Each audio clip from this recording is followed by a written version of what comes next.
so people are still entering the room, but let me take the opportunity to welcome the people already here. A warm welcome from the city of Groningen, the Netherlands, where we are staying for a couple of these days with the consortium from EduSTA in this seminar. And one of the things we've delivered this week is the planning of this seminar to inform you and engage you in this project that we have been conducting for the past 16 months already. So a warm welcome to the team, to the partners, but also to all the people that we work with, our network, and maybe people we haven't met yet. Today will be first about a little introduction about what we have been working on, and then the second part will be about what we will be doing in the second phase of our project. We have some nice presentation prepared for you. But let me first give the floor to our overall project leader from Tampere University, Evelina Asikainen, who will sort of direct you into this world of sustainability teacher competencies, EduSTA Badges. So Evelina, when you're ready, I would like to pass the mic to you. Thank you, Alice, for warmly welcoming everybody. And so we are in Groningen, the Netherlands, and thank you everybody in Hanze University of Applied Sciences for hosting our mid-project meeting here. And so even if my background is the library in Tampere University of Applied Sciences, I'm actually also in Groningen. And let's start the presentation. Alice, the next slide, please. So about EduSTA project, which is one of the teacher academies, of the very first round of teacher academies. In this teacher academy, our goal and vision is that teachers are active change makers in the green transition, which is the very important thing for Europe and the whole world to sustain. And we think that after this project, there will be a lot of teachers who feel confident about their sustainability competencies, because this is one thing that many teachers don't feel that they know enough or can enough to somehow promote these and tackle with these issues. And there are teachers who are ready to meet wicked problems and social challenges at their work. We also wish and we aim that educational organizations commit themselves more holistically to sustainable development, and that we think that after this project we have been able to raise the profile of teacher education and make it a central actor in sustainable development. So this is what we aim at, and in practice we do this through this development of open digital badges and learning pathways based on open digital badges to enhance and to demonstrate teachers' sustainability competencies. So we have now reached the point where we have designed the badge constellation. I will come to that in the end of my presentation. And now we are working on designing the educational designs or pilots, and those will be then presented after my introduction to the badges. But so let's go on with the project. And here is the project outline. And at this point, I also want to introduce all our partners who are, well, Hanze University of Applied Sciences, then University of Girona from Catalonia, Spain, Czech University of Life Sciences from Prague, and Göteborg University from Sweden, and Tampere University of Applied Sciences is leading this project, and we are from Finland. And then in this project, which we started in June 2022, we have first developed and shared understanding and community together and understanding of what are these sustainability competencies of teachers, and then started to operationalize them into something practical.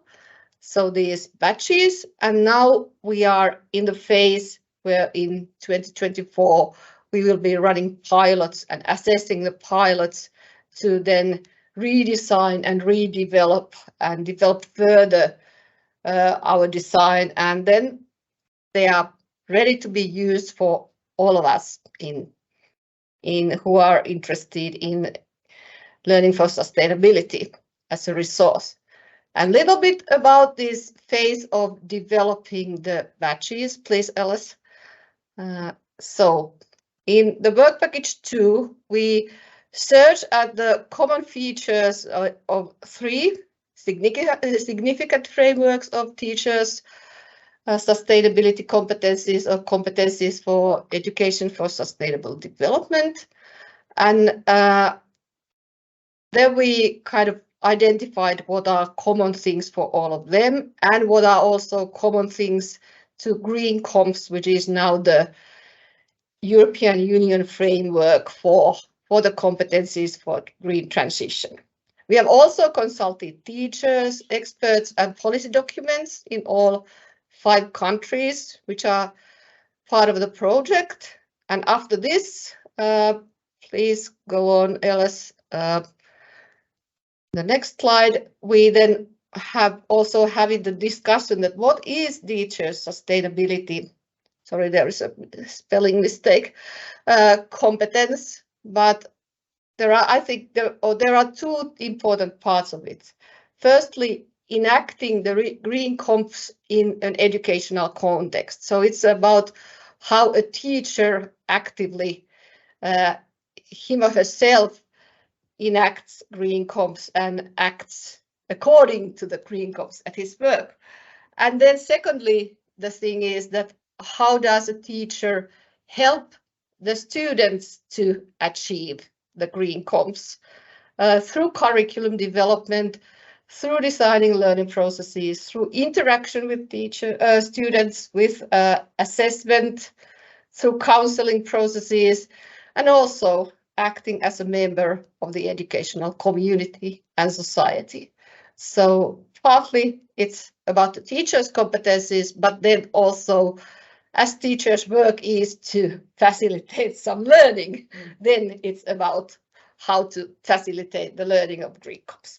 Okay, the next one. And there should be a picture of the meta badge or a badge, but now it's somewhere, sorry. But the open digital badges are an important part of this. And how are they a part of this? Digital badges, they are always a picture.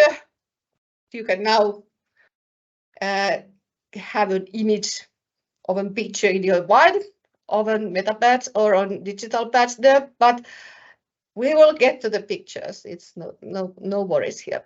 But there is also in the background a lot of information about who has issued this badge, when it has been issued, what kind of competence does it describe, what were the objectives, what were the assessment criteria, what kinds of demonstration there has been, what kind of evidence of proof or competence has been there, and keywords and learning resources in the behind. So it's not just a nice sign of some, and there it comes, the learning for our biggest badge, Educator for Sustainable Future, which we have developed as the demonstration or the kind of complete, when you have completed all the badges in our constellations, you would be having this, but just here, kind of the idea of a digital open badge and what is in behind it. But it's a kind of transparent tool for demonstrating and kind of taking your competence also to different kinds of environments with you as it's a digital certificate. And then our badge constellation. When we did the context analysis and analysis of the literature, we identified 4 competence areas, as we call them, and they are here. On the top, there is sustainability literacy. So the teacher needs to know about sustainability, education for sustainable development, and about SDGs and that kind of things. In that way that he or she can apply the knowledge into the educational context where he teaches, and also in that way that they can critically also assess different kind of literatures or sources of information on sustainable development and understand the complexity and the contradictions which there might be in different resources. Down on the right, there is enabling action, because it's important that agency of the teachers as a collaborator in the school community and in the wider society is one of the kind of green comps of teachers, because we are not doing this alone. And part of this is also then enabling the student action. Learning ecosystem design is kind of the very key thing, of course, in teachers' competencies. So this is about being able to design such learning processes and learning in environments which enable certain green comps to develop. And in the middle, there's reflexive praxis, which is the teacher's ability to reflect and develop further what they've done, and also be conscious about the structures around them, the school and the educational system as a system where they work and which affects them somehow, and then how are they able to affect that system. So these were 4 competence areas which we first identified, and then starting in April this year, we started to define the actual micro badges for each of them. We worked in groups where there were people from different partners collaboratively discussing, negotiating, defining, creating the understanding of what these are and what kind of competencies can also be showed and demonstrated in teachers' work.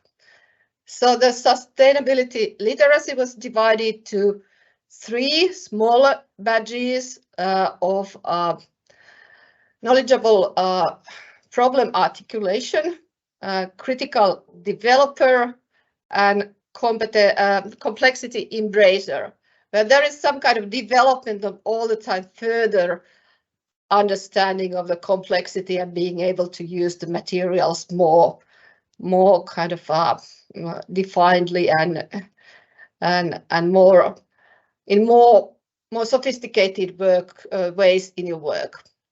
The learning ecosystem design, there are also 3 badges, but they are more like parallel things, because they are all about promoting certain kind of green comps, either the systems thinking or the futures thinking, or then the value assessment and value awareness.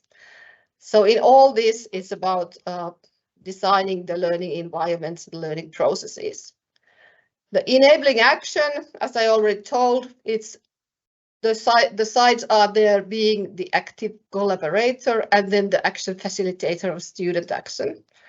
And then finally, in reflexive praxis, there is 1 badge, which is the conscious change agent. And so these we have developed together we have now submitted the master document as a deliverable of our project, and now we are working on translating these into the languages to be the basis of the pilots. But I will stop here, and we have now a few minutes for questions of this kind of overall developments in our projects, and this will be then be continued with the examples of pilots. Yeah, but thank you for all. Thank you all. Well, thank you very much, Evelina, for presenting our work so far. And of course, we can imagine that you want to comment or maybe have some questions. There's nothing in the chat, so we'll give you a few seconds to respond if you would like to. And otherwise, we can continue with our examples and the introduction to that by Hanna.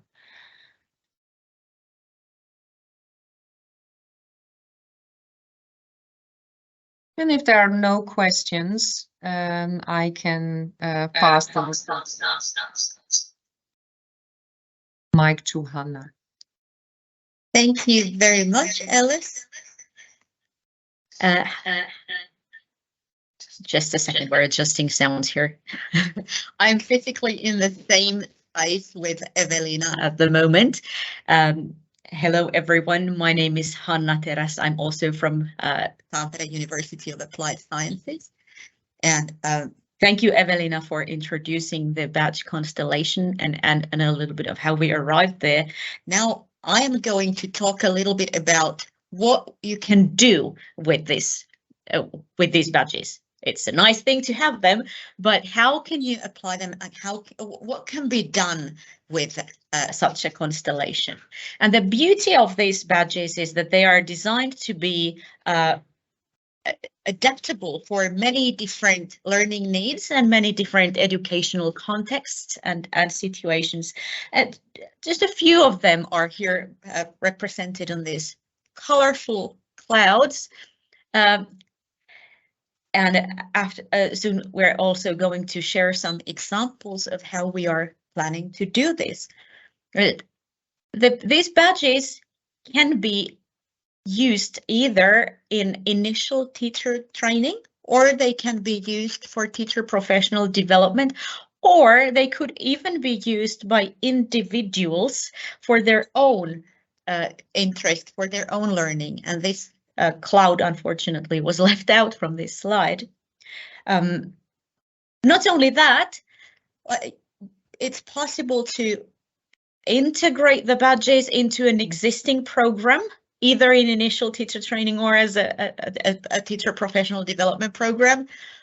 It's possible to use integrate some of the badges or all of them, or a selected few, or just one competence area, depending on the need, really.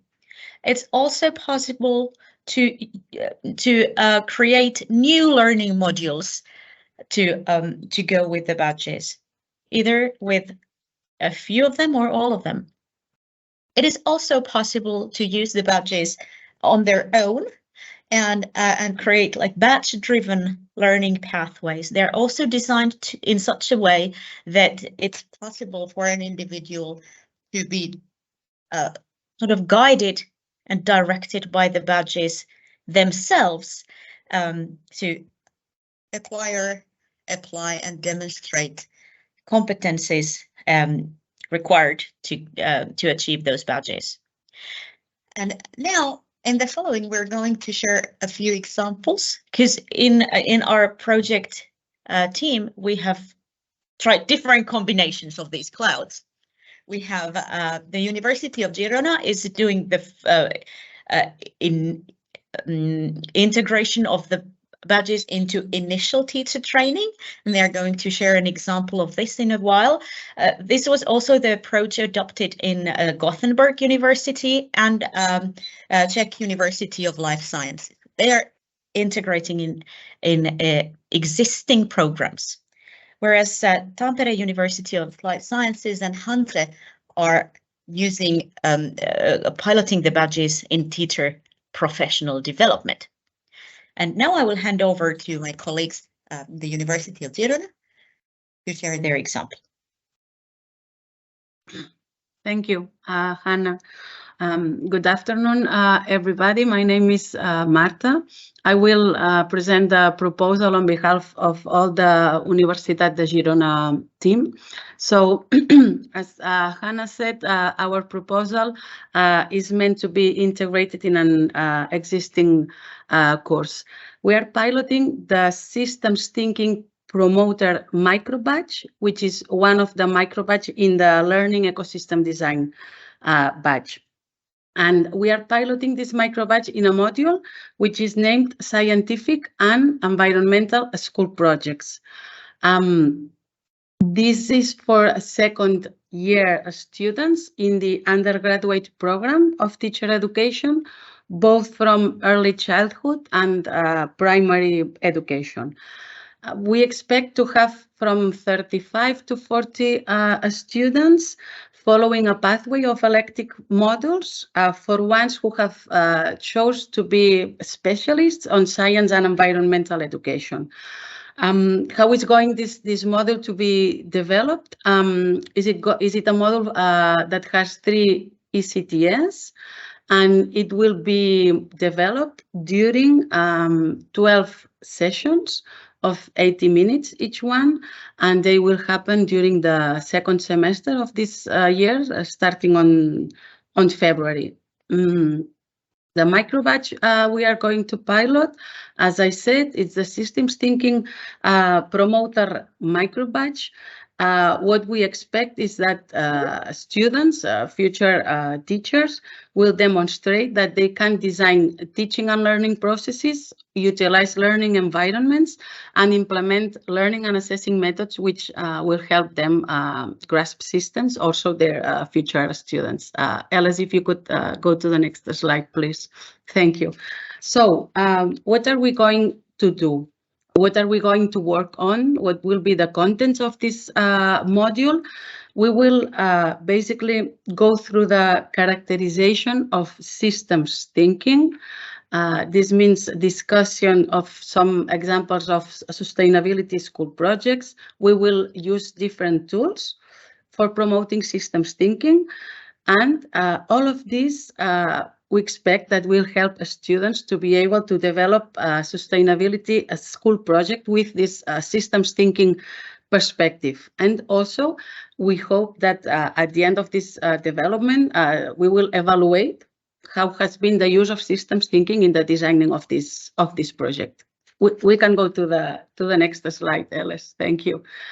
So how are we going to do this? On the one hand, during the whole piloting, we will present specific systems thinking techniques to help students understand the nature of systems thinking. So that means, as to give you some examples, finding connections, identify the different levels of interaction that there can be within a system, or maybe considering uncertainty or complexity. We can go to the next slide. Thank you. The second part, on the other hand, we are using role-playing as a learning methodology that we expect will help students to experience systems thinking in the development of a sustainability school project. When we talk about developing a sustainability school project, what are we talking about in concretion? We will invite students to make themselves as if they were in a school. So each one, or in different groups, they will have to role play different roles. So in a school, we can have students, we can have teachers, we can have families, other staff. And the first step will be identifying a common need that would relate to sustainability and also to the playground on a school. So the next steps, by reaching a consensus, we will invite them to identify a communal aim, so that the project will answer these needs and these objectives that they have reached together by consensus. We can go to the next slide, Les. Thank you. So how will this proposal engage with ESD? Especially when we role play, we expect students to develop ESD competencies. For example, we will foster students into dialogical practices, as well as we expect that the role play will allow us to identify and challenge the existing power relationships that are currently in a school situation. As well, we will recreate a situation where the students will have to negotiate decisions, so that making decisions may imply ethical thinking, values clarification, thinking about the future, and finally, to be able to develop all this process, all this piloting, we will present the model in a context that we hope it is relevant for their future professional career. So this is like a very quick general overview of our proposal. If you want to go more into detail, of course, we are here to answer all those questions, all your questions, maybe now or maybe at the end. Thank you very much.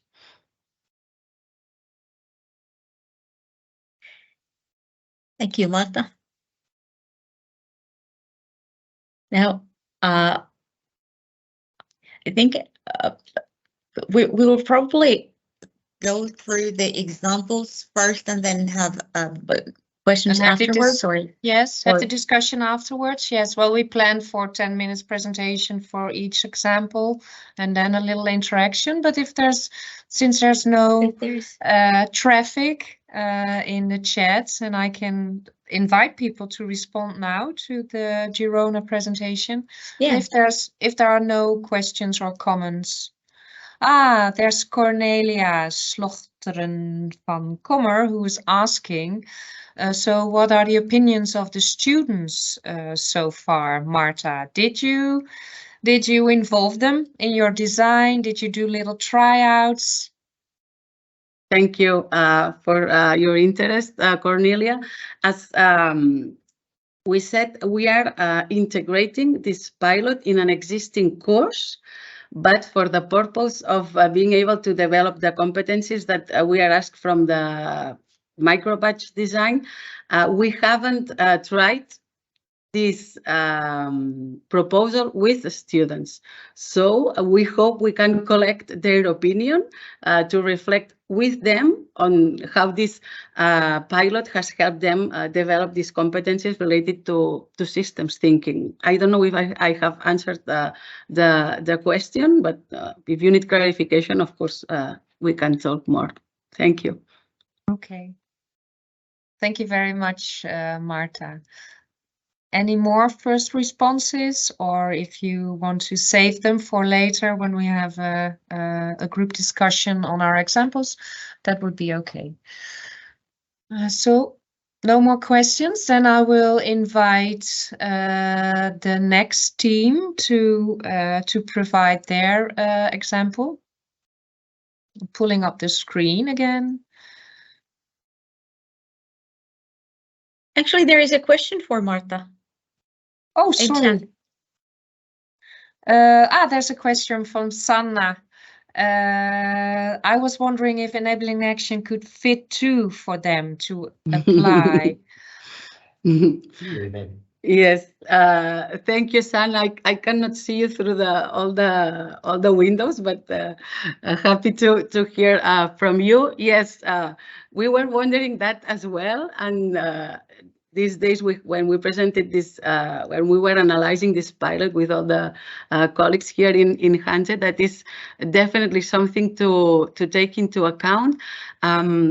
from the moment now, we have decided to take like a more conservative approach, just to piloting one of the micro badges. But for sure, if we have the opportunity, yes, we also thought that enabling action could fit in this micro badge. Yes, definitely. Thank you for your comment. Yes. Yes. Okay. Thank you very much. Let's proceed. And I would like to give the mic to Evelina and Hannah, please, for the presentation of TAMK. Okay, thank you, Alice. So the Tampere University of Applied Sciences pilot will be something completely different from what Marta was presenting.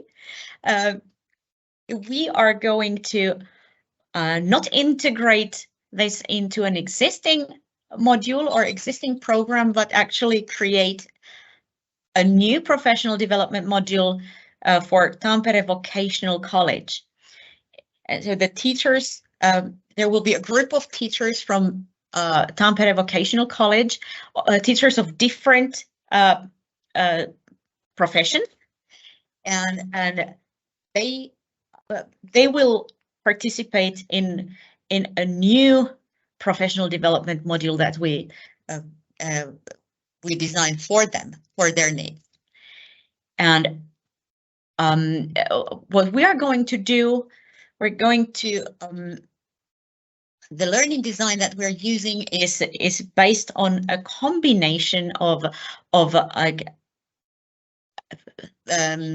individual and peer learning, and 3 to 4 facilitated sessions that have a coaching approach rather than information sharing approach. And we're going to use a Moodle environment as a place that sort of holds everything together and serves as a home base for the entire process, all the instructions, and like as a landing page for the entire process. And then the way it's going to be used is going to be quite badge driven rather than like content driven, because we are going to pilot all the badges. We're not going to force everyone to do all the badges, but we are offering the opportunity for these teachers to choose the ones that will suit their own personal learning needs. Or maybe they are already working on some curriculum development or something that they develop as a part of their work, and that particular badge will support them in what they are already doing. So it's not a predetermined similar pathway for everyone, but it's rather using the badges to support each and everyone's own professional learning needs.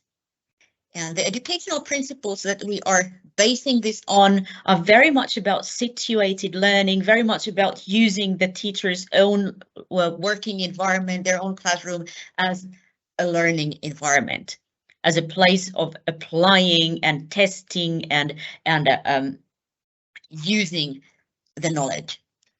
It's also personalized learning in what I just said, that it's not a predetermined path for everyone, but it's to suit their own personal learning needs, and they can tailor their own pathways. We use coaching as the facilitation method. There's going to be collaboration in that the teachers will work in pairs they form pairs with someone teaching the same subject, so that they can work together and develop their work together. And it's aiming on transformation on both like personal level, but also on the study program level. They're working in pairs so they can actually achieve some change within their discipline area, and even on institutional level. So the next picture is going to show the process. as we envision it. Again, we haven't done this yet. This is the plan.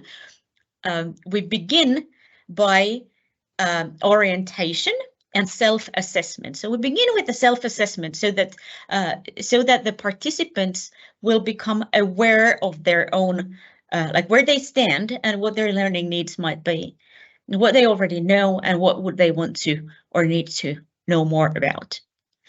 And the purpose of this is to create awareness and also motivation for learning. This is followed by goal setting. Okay, now that the teacher has done the self-assessment and the orientation, they know what's available. Now they can set their own goals. Okay, I want to pursue this and these badges because I'm doing this and this at my work, and this will support it. So this is a planning stage. And after this becomes a cycle of an iterative cycle of coaching and shared peer learning, feed forward to demonstration of competence, reflection, feedback on the badges or the competence areas that each person has decided to concentrate on. So this can be a cycle that goes on for a while, or there can be multiple cycles, but the end result will be when they have achieved the badges that they went for. At the end of this process, there's going to be a communal sharing session. This could be like a poster or seminar session where the participants share their learning with the entire community, the work community. So this is to articulate the learning and also share it, and hopefully this will then start another cycle. So we begin in February and it goes on to October. And in between, it's very dynamic and there is going to be multiple different processes for different people. And as I said, hopefully after this, the process can start for new people who attend the communal sharing session and see what a wonderful thing this was. So maybe they will want to get on board as well. Thank you. That's how TAMK is envisioning to do this. Any questions or comments?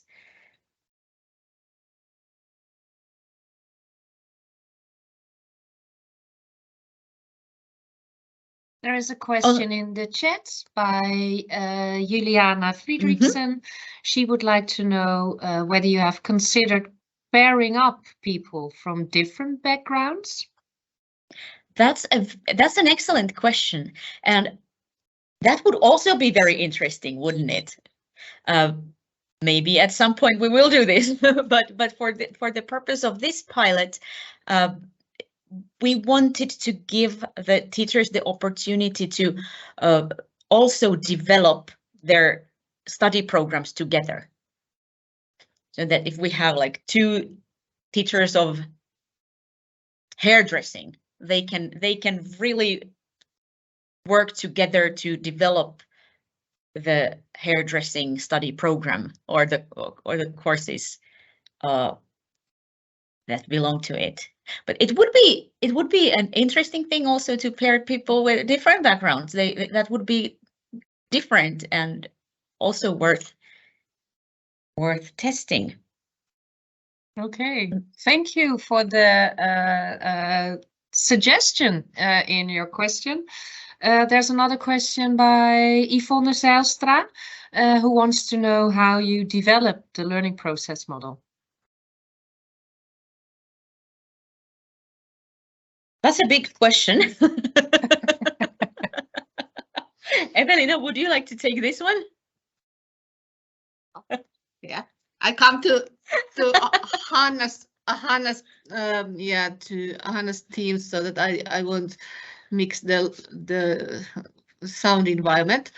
But well, we've discussed this together with different teachers and who are part of the TAMK team. We are all together almost 10 teacher educators in our team, and we have also been developing it together with this vocational college Tampere Vocational College is one of our associated partners, so we have been having discussions with this college already from, I would say, April or May this year, and the selection of participants is already going on and almost completed, even if we are starting in February. So the planning phase has been quite long, and I would say also that as we have quite strong approach towards coaching and towards adult learners in education, these things have affected our approach and development of this program. Thank you very much, Evelina. I hope that's an answer to your question, Yvonne. And I'm sure we will be getting back to the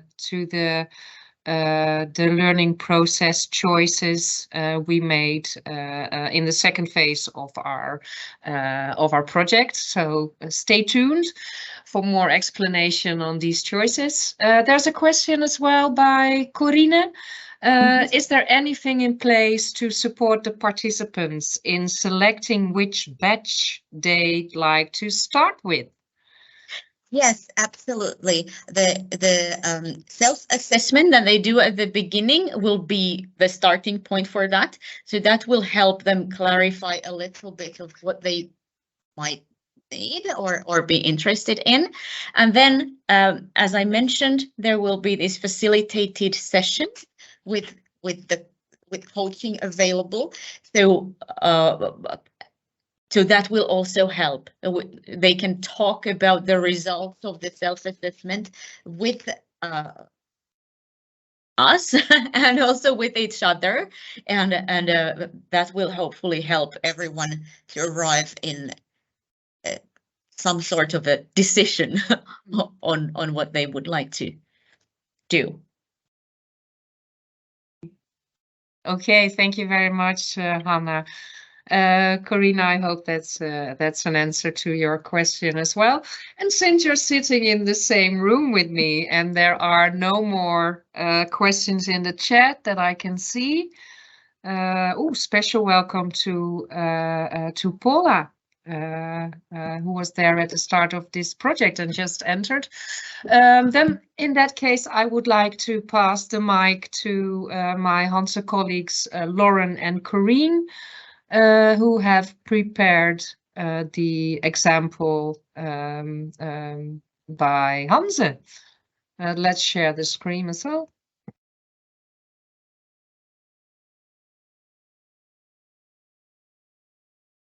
Okay, thank you. Yeah, we are both. Oh, you shut down. Doing some audio adjustments. I'm sorry, kids. I thought if I would do my mic, sorry.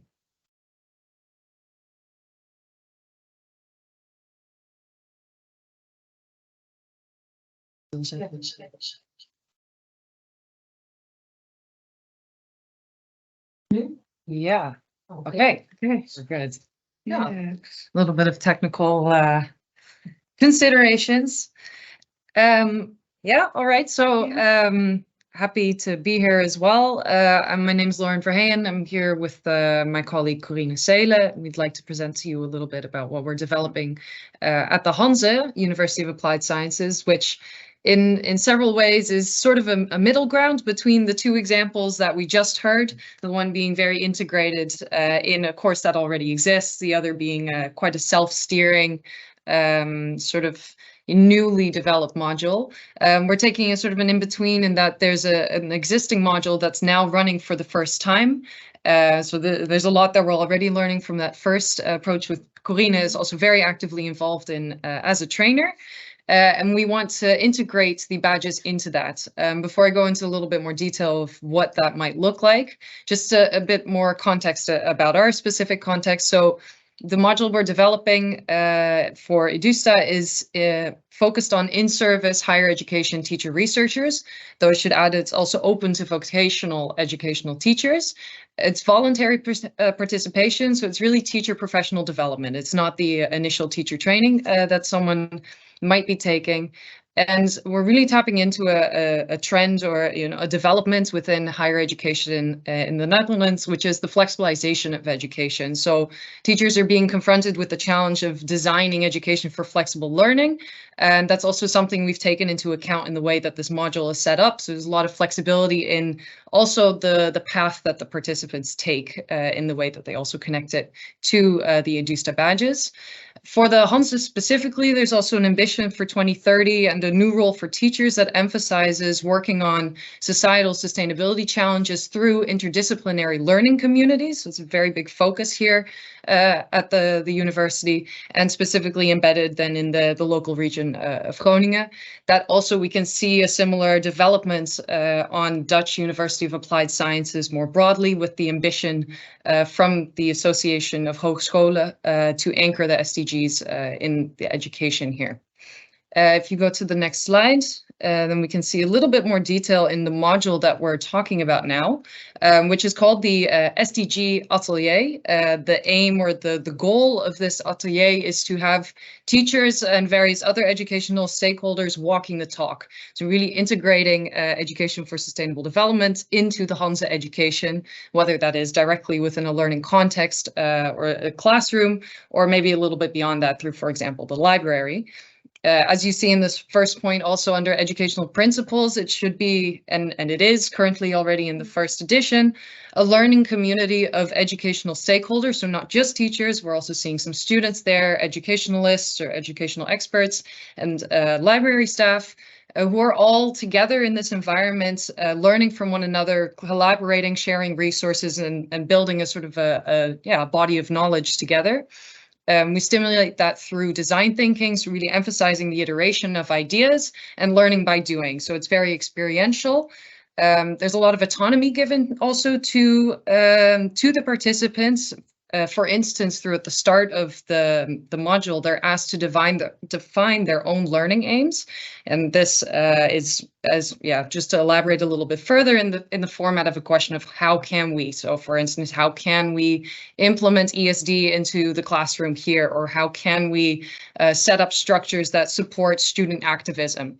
Of course, all of this requires also developing critical, creative, and constructive dialogue so that we can get these stakeholders working together and keep the space open to talk about these issues related to societal challenges.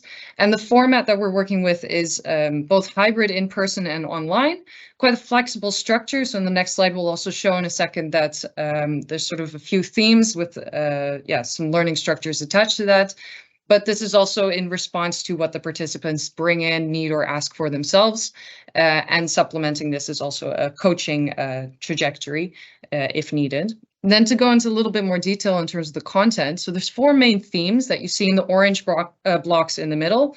And then you see some of the EduSTA badges arranged to that, and we'll walk you through this. So the 4 main themes are the self. So really, what is the inner drive that the teacher or the educational stakeholder has, and how does that relate to how they would want to integrate ESD into education? Of course, related to that is how do you then actually frame or articulate a problem related to a societal challenges, which is what we see the first EduSTA badge focusing on as well, the knowledgeable problem articulator. So we're seeing a sort of an entry point in here where the teachers can both be working, or the participants of the module can both be working on defining that inner drive within the workshops of this module, of the SDG Atelier, while also developing the content that they would need to be able to demonstrate the competences of this badge. So we can see start to see a sort of an interrelation between these badges and the module as it already exists, forming so that we can use the badges to drive the learning in the module while also keeping the module as an independent thing in itself. So that would be the first one, and the smaller badges would be sort of choice badges that we would envision. Participants could also choose to complete if they would so want to, but the bigger ones are the main three that we see connected directly to the way that we've designed this module already. So how we also stimulate them towards these badges to kind of demonstrate those competencies. So in the second box, you see systems and transitions. So really focusing on understanding how the educational system is in place and how it relates to the challenges that are around us, but also focusing on how you engage with other stakeholders, right? And we build on that further with a third theme with collaborating and dialogues. How do you get this dialogue going? How do you learn to speak the same language and interact with one another? The main badge we see connected here then being the active collaborator. And there's a variety of other little badges up at the top that relate to, for instance, being able to embrace the complexity of the challenges around us by discussing and reflecting upon uncertainties. Or how do you develop teaching and curricula that relates to, you know, these kind of more critical perspectives? And then lastly, of course, to round it off together, like any good sustainability educator, you would need some element of reflection and action. So for us, we're seeing that directly connect to the conscious change agent, being able to reflect on yourself as a teacher, your own role, but also the educational context that you're in and more broadly. So we have a little star beyond that because we'd like to see that sort of diffuse forward into the different actions that our participants of this module would then take, which also circles right back beautifully to that question that they write for themselves at the start of the module of how can we implement something or facilitate something. Maybe do you want to add to that? Yeah, no. I'm curious if it's clear and if someone has any questions.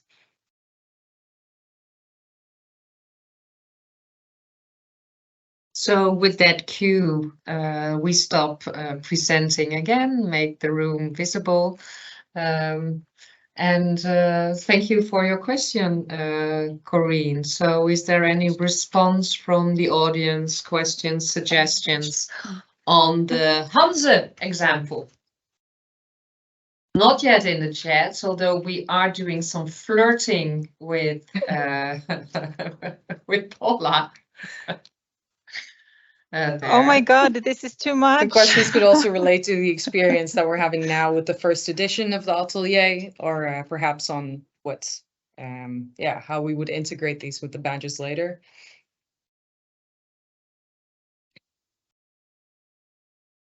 I think part of what we also hope to show is that, you know, there's a possibility to attach these badges to a variety of modules, learning pathways that are already in place that do make it very accessible for any institution or any educator or team of educators that are working on developing or redeveloping their curriculum related to sustainability to engage with that and boost their own competencies as well. Okay. Well, I think you answered maybe your own question or a probable relevant question for the audience. And we do have our critical friends here, Dermot O'Donovan and Jan-Willem Noem. So maybe we can open up the floor for an inclusive dialogue about all the examples and the best constellation as well. But let's, and if there are no more questions in the chat, I don't think so. No people waving their hands, right?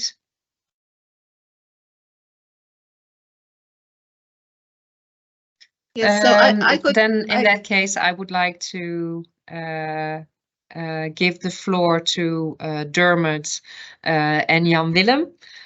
You joined us today. You will be there tomorrow, helping us along, making the quality of this project reach the level we want it to do. So if you're ready, Dermot or either Jan-Willem, please share with us what you've observed in this first hour of the webinar.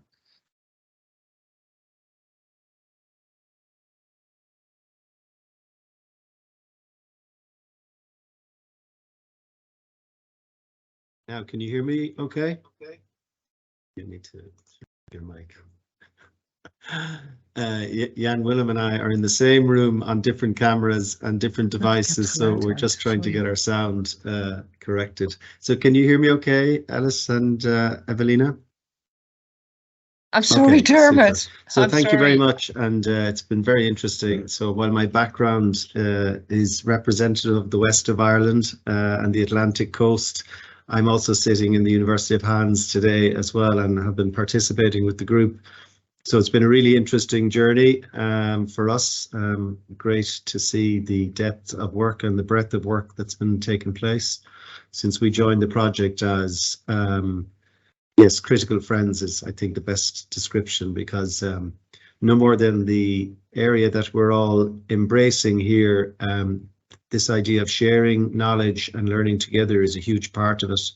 And I suppose just a few reflections for me as a passionate believer in the role of higher education and the impact it can have on the area of sustainable development. I suppose we're all motivated and in some ways mandated through the United Nations Development Goals and various,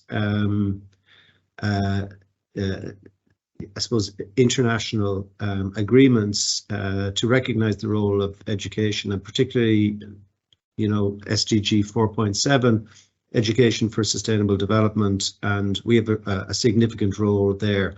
And when we think about that in terms of our teacher educators and our teacher stakeholders, we can see the enormous exponential impact in empowering not just our teacher trainers, our teacher educators, but our pre-service teachers too, in going out, because what the literature will tell us is there's a significant not just a knowledge gap, but a competence and a confidence gap in embracing some of these areas. And one of the reasons for that is that we don't know the answers to the questions that we're posing. So to go into a classroom and be disarmed as the knowledge provider, and to allow yourself into a space that is I suppose doesn't know what the outcomes will be, can be challenging. And I think so it's about giving people the confidence as much as the competence to embrace this area and to do it in a safe way. So I love the project. I'm really looking forward to seeing the piloting and to see the feedback from the piloting, because I think that'll be really, really important to build that in to the final iterations of them. And what's really lovely for us to see, and we spoke about this morning, is the fact that this is for pre-service and in-service teachers. It's being delivered in a way that is contextualized within the jurisdiction, which I think is very positive, because we see a lot of European projects that are so pan-European, they become a little bit decontextualized. So I think that's really, really good part of the project, that it will be brought to and to the people and within the understanding of that different context or that different region. Just a bit about the digital badges, Evelina, before I pass over to Jan Willem.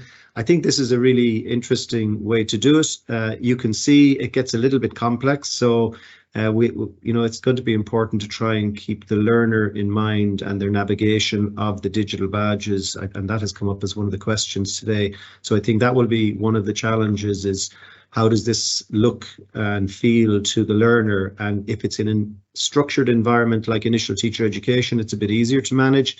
If it's unstructured, as in the in-service training, then it just needs to be very easy to navigate. So, and what badges do you take? I think some of those questions coming up there were very good. But the nice thing about digital badges and the benefits of them, is the accessibility of them, number one. So we can see, even though they might be contextualized in a region, that can be very easily accessible, which is really important. The fact that they're verified and to a quality assurance, and you can see the amount of work that's gone in the background to the development of some of this learning, has been really, really interesting.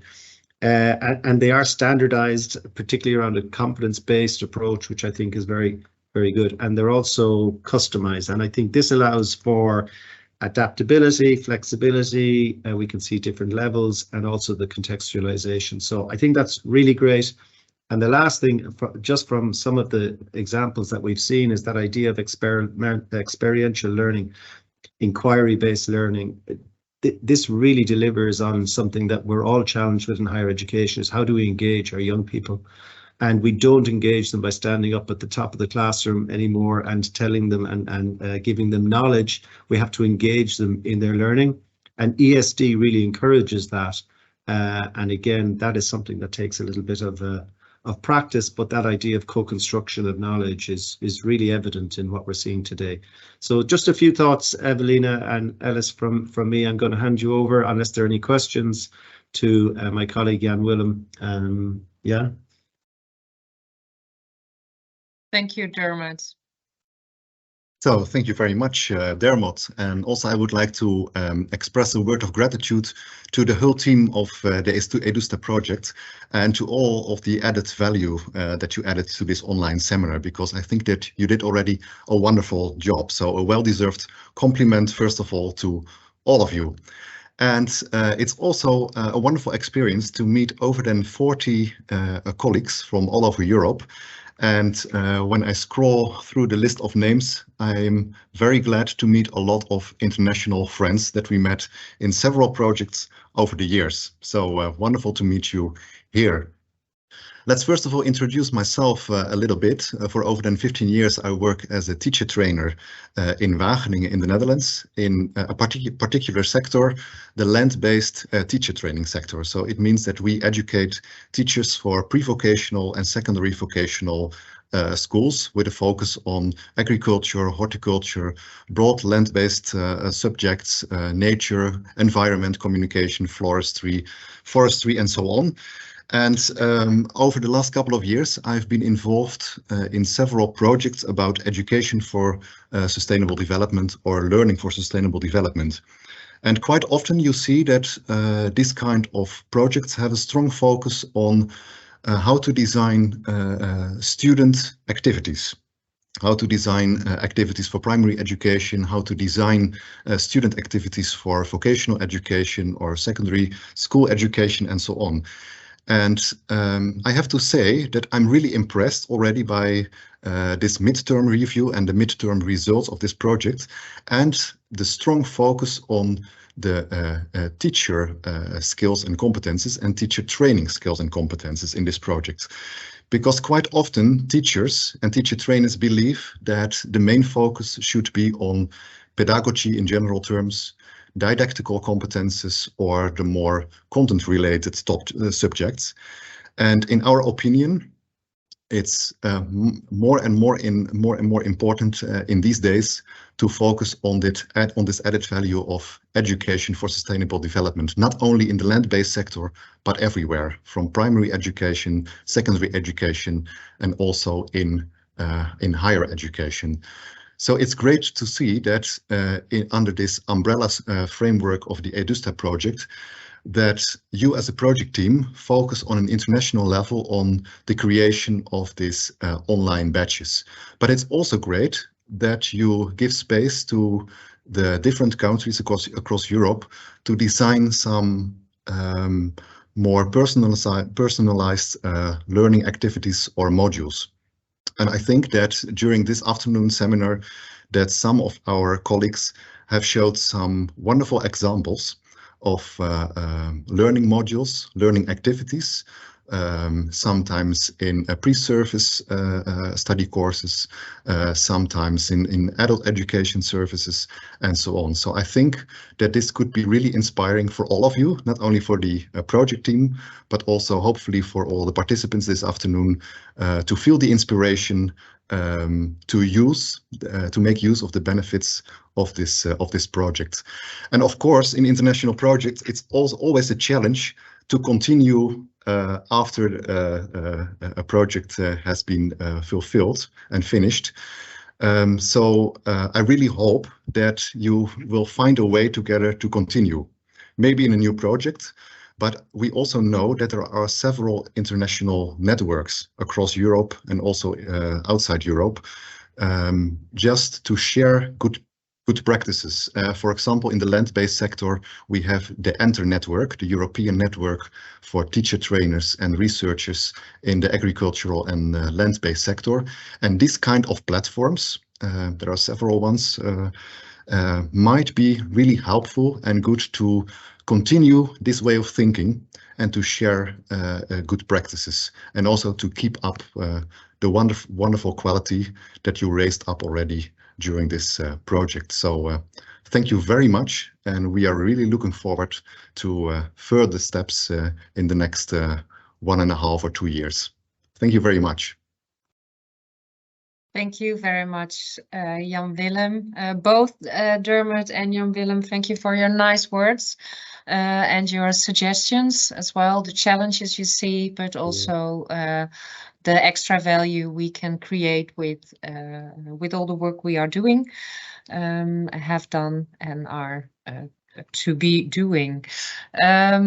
So let's see if there are some more reactions from the crowd.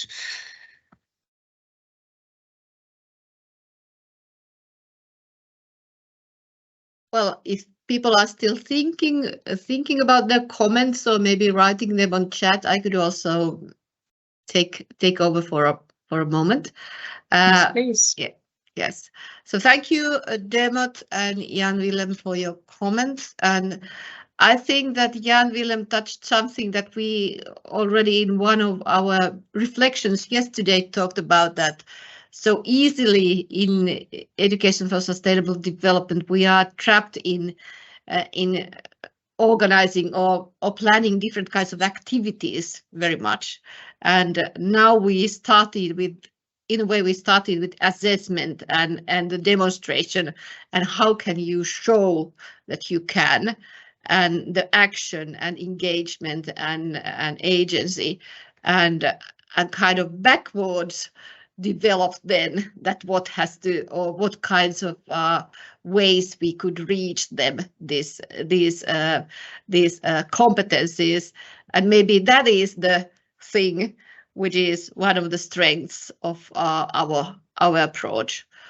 And then, as you said about the continuity and sustainability of the project in that way, of course, we are also working in how to integrate this in teacher training programs, and that is already demonstrated by the Girona team, and also with the Gothenburg team and with the team in Prague. They are doing this in their pilots. And also there will be that kind of pilot also in Finland. We just told about one of our pilots, but we are also working on how to integrate this to the education of in vocational in the education of teachers for vocational education and training. So. But thank you, Jan Willem, and thank you, Dermot, and we are happy to be able to discuss with you more in the afternoon, your comments and observations. Yes, thank you. Because after this session, we will continue for a bit in Groningen. In the meantime, there's a question from Jenny. Jenny would like to know from the presenters what learning did they take out from the project so far? So who can I give the floor?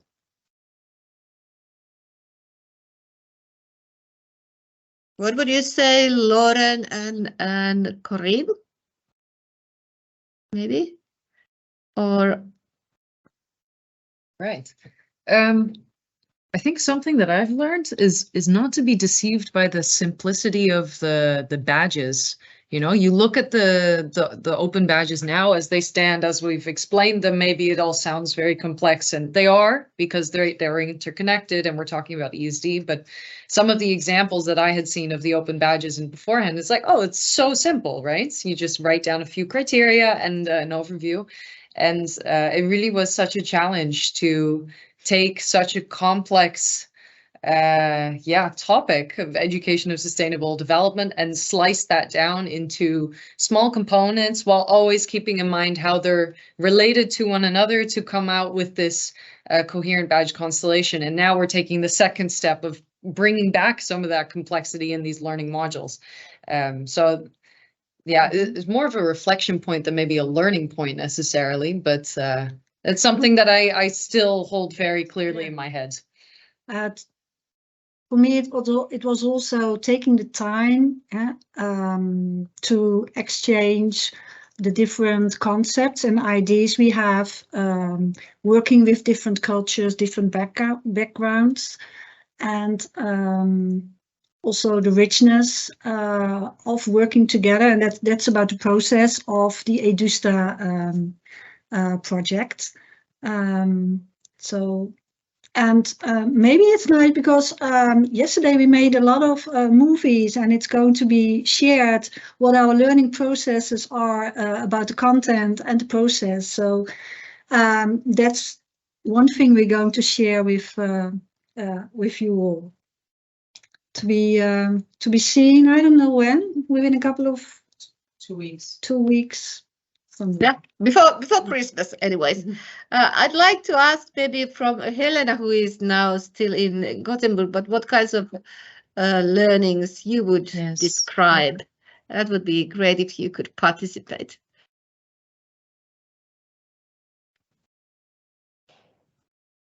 Yes. Hi, everybody. Now I haven't prepared any presentation, but I can just tell. We're going to do the pilot in one of the courses, in existing courses in the vocational education and training program, a teacher program. And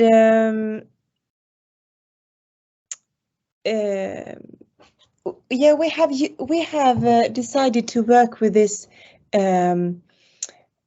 problem articulator. Yeah, and there is it's an existing course, and the students gonna work in groups, and they are mostly with the same background.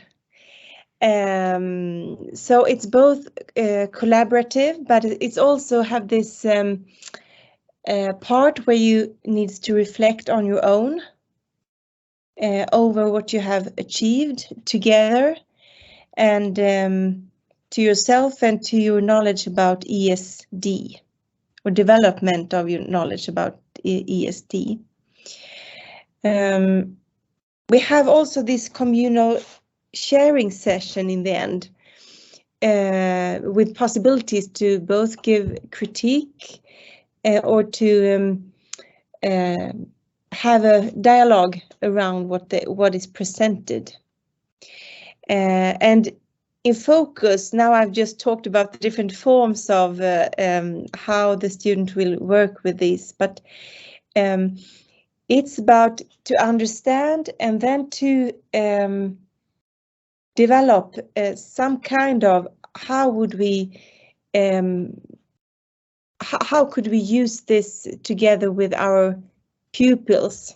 Yeah, but they are not going to do it. It's just like a kind of planning process, and it can be like a theme for a week or for a whole term, or yes.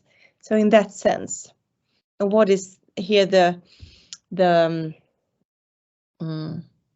crucial points, the hard parts, somewhere there.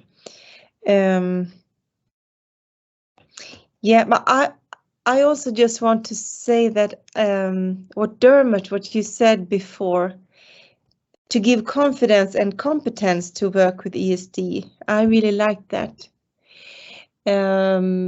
Because this to give confidence, there I think that these micro credentials it's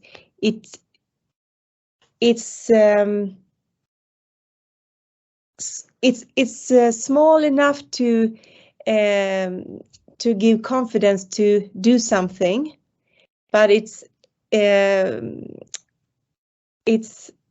like I think it was it Corinne who said that this is it's not simple, it's hard, it's complex, but it's achievable. And I think that can give both competence and confidence, I hope.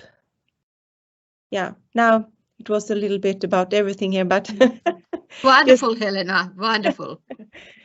Yeah, thank you very much. Yeah. And you are really already starting your pilot, and as Sanna has put to the chat, all the badges or the badges which you are piloting, they've already been translated into Swedish language. Mm.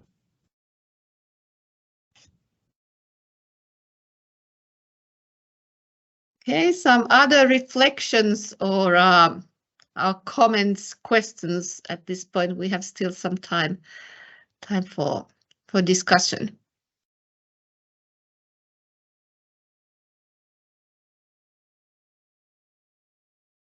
Actually, I would like to ask some of my Finnish colleagues who are not here in Groningen, maybe Nina or Hanne, about your learnings or your reflections.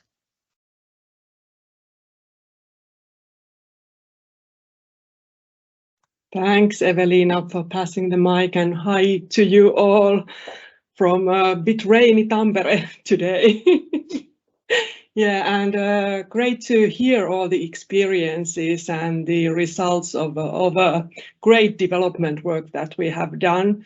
And like Corinne already said, it has been a great experience to exchange the ideas between different countries and get to know each other and the different concepts that we are using when defining learning. And I really like that what Jan Willem was saying, that it's not just pedagogy, it is this pedagogy on behalf of ESD and how we are creating kind of a new learning environments or pathways to our teachers, not to keep this sustainable development as some kind of a rare thing somewhere, but it's a typical way to work for all of us as a teacher. So that, I would say,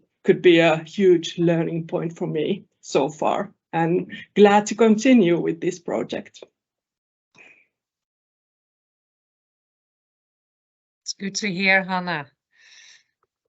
So there was a question by Cornelia, whether we have a website or whether we have a site which shares the information, and Jenny just put it out there.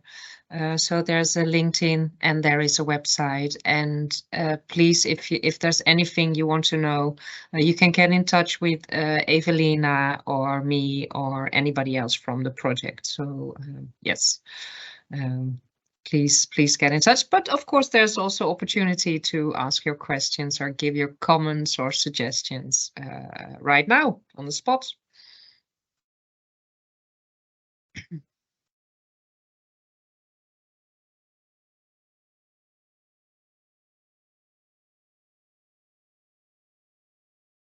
Well, maybe then I'll ask a general question for all participants, and especially those who haven't been involved in the project. So I'd like you to write in the chat, what are you taking back from here today with you about, about whatever, whatever has been inspiring to you or interesting or new or so, because it would be wonderful to get some feedback on what moved you, what touched you here today.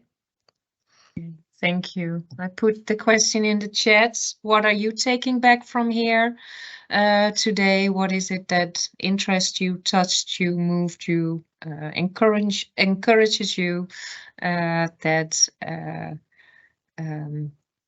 you want to leave with us? And while you think about this question that we'll use as a checkout in a few minutes, there's also the question by Iris Tantic. Is there a possibility for other countries to take part in piloting EduSTA? Now, that's a relevant question, Evelina, and maybe you want to direct it. Yeah. Just today and tomorrow we will be discussing a possibility to arrange an international pilot, because in our original project plan we have only the national pilots in the project plan, but there have been discussions or questions for us already earlier, and we have some networks through which we could possibly arrange also an international pilot. But we'll start our national pilot first and follow our website, follow our LinkedIn.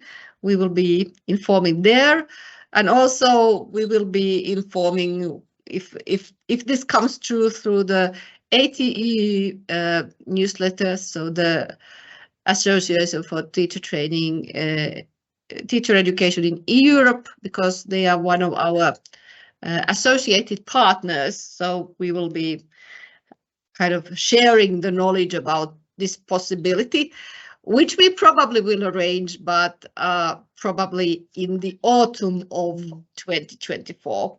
We hope, as we first make our national pilots.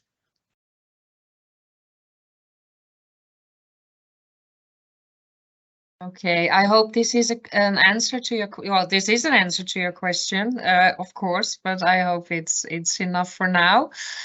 So we will be disseminating our experience, of course. And while Evelina answered the question, there are some first responses to our checkout question. What are you taking back from here today, or what would you leave us with?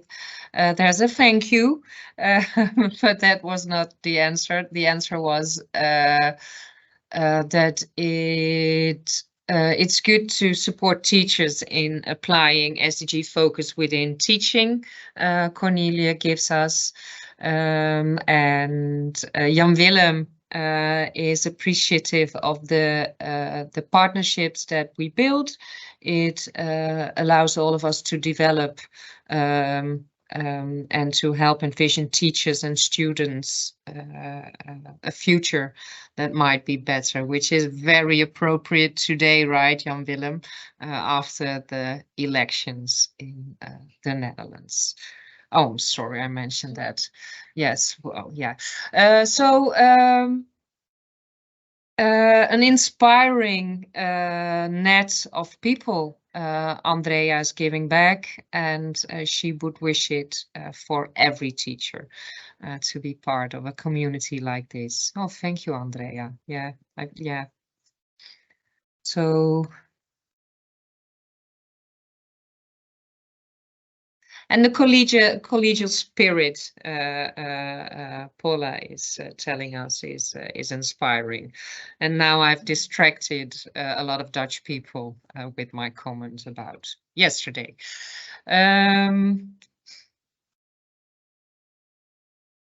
So I think if that's all, and if there's nobody who wants to take the mic explicitly, I give you some time to respond.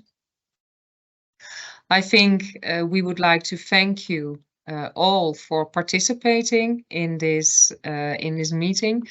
We are very happy that we are able to share our first phase with you, and that you were interested to take notice of us.